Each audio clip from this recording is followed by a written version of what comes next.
Namaskar, my dear brothers and sisters. Uh, my name is Ramesh Bijlani, and I'm speaking from Sri Aurobindo Ashram Delhi branch. We have in the ashram with us these days a bright young psychologist, Dr. Aditi Kaul, who has a PhD in psychology and considers herself a perpetual learner. But all the same, she's also teaching psychology at the Auro University in Surat. She has a question which I'll try to answer. Please go ahead. Yes. I wanted to know from you that we all experience both joy and sorrow. And though we have a tendency of attaching ourselves to more of the joys in our life, but can there be a possibility that we are also attaching ourselves to sorrow? What is your take on that? If one means by attachment falling in love with sorrow or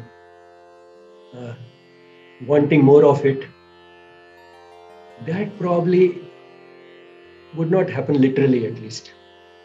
It can happen indirectly. For example, a person may want to fall ill or stay sick because that's one way he has found he can attract attention or escape from work. But to be attached to sorrow per se is somewhat difficult to understand.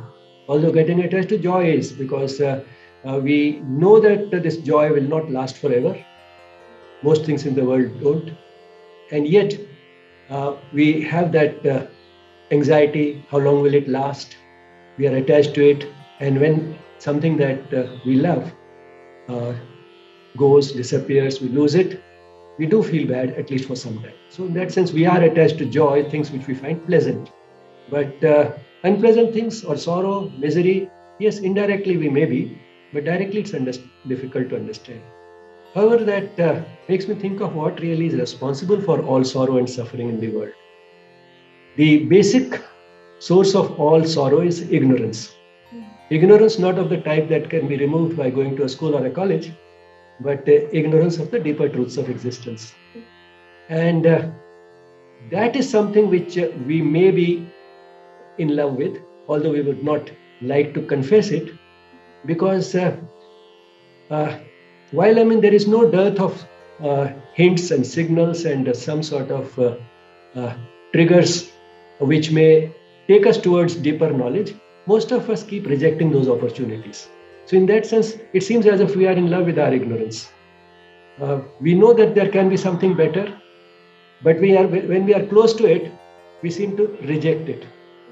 Sri Aurobindo has put it very beautifully in the Essays on the Gita, where he says that people don't want a very different type of life which could be much better, as if they are in love with the atmosphere with which they are familiar. They fear the rarer atmosphere of the high altitudes.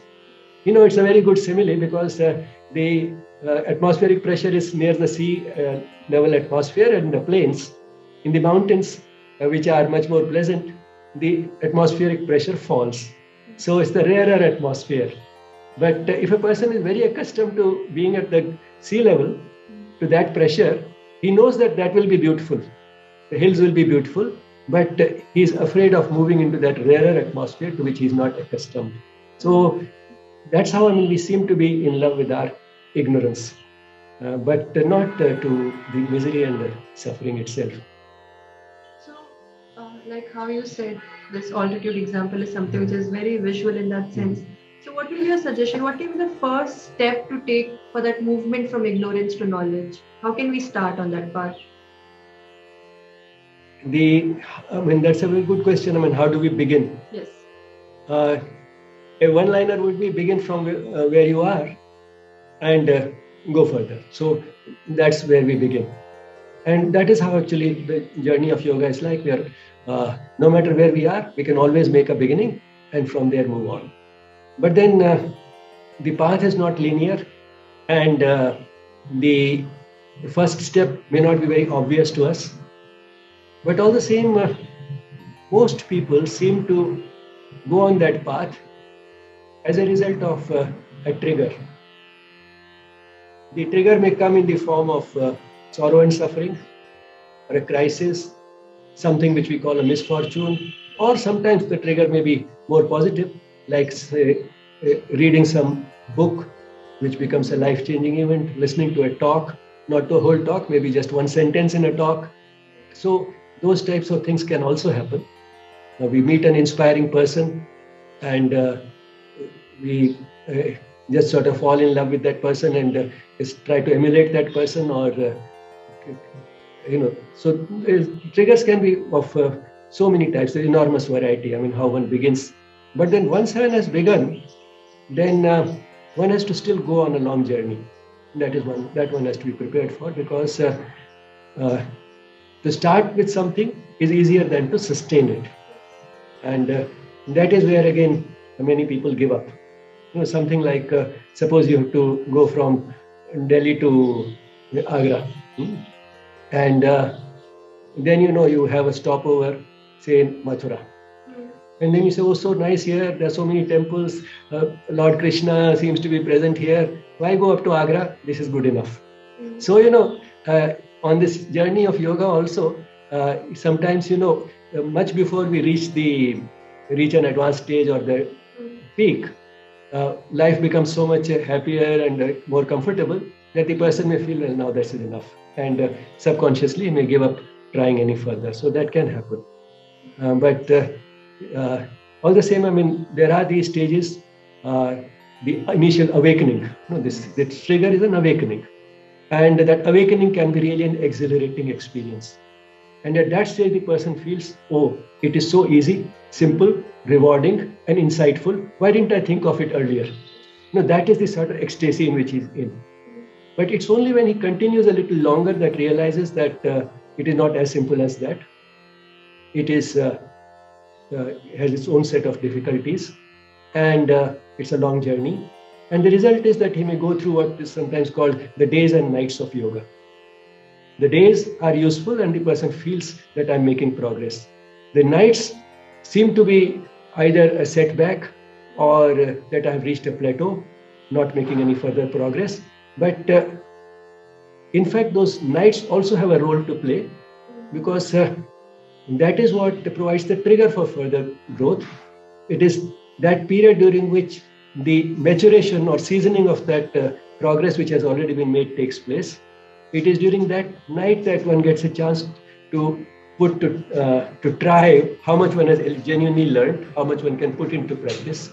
So the days and nights both have their uses, and therefore, I mean, the journey is long but enjoyable on the whole. So if one can learn to sort of appreciate also the nights of yoga, the journey is on the whole enjoyable.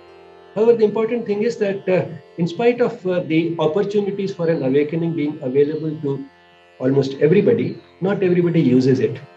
And again, I mean, those who are using it before they develop a superiority complex, it is important to remember that that depends upon the opening that the person has, the receptivity that the person has, which in turn depends upon the amount of homework put in previous lives, how much he has evolved in previous lives. And therefore, the person who may feel that I'm superior because I responded to the trigger, nobody else seems to be doing it. People are so stupid. Those people are not stupid. This person was also stupid maybe a few lives back. And the people whom he thinks stupid, maybe not only where he is today, but much ahead of him a few lives later. So it's just a question of time. And when you are talking in terms of thousands of lives, the difference between these two people is not really too much. And therefore, the important thing is to realize that everybody is a manifestation of the divine. And we have all gone through it in the past. And some of us are going through it now, that phase of ignorance, but maybe next time in some subsequent life, we'll be more receptive. And therefore, basically, we are all the same. In fact, there's not much of a difference between a person who responds to this call and one who does not. But the fact remains that at any given point in time, there are very few who respond to it. Sri Aurobindo says again in Savitri that the heaven's call is rare. The call itself is rare, but fewer are still those who respond to it. What I've understood is that there's a sense of oneness which you feel with the world. There's a sense of respect with which you look at everybody, and everybody is on a different path. and we just begin understanding our own triggers, and we follow that path and see where that path leads. Exactly. The paths that we are following, each one of us following a different path, although the ultimate goal may be the same. So the ultimate destination is the same, but our paths are distinct. Thank you. Thank you.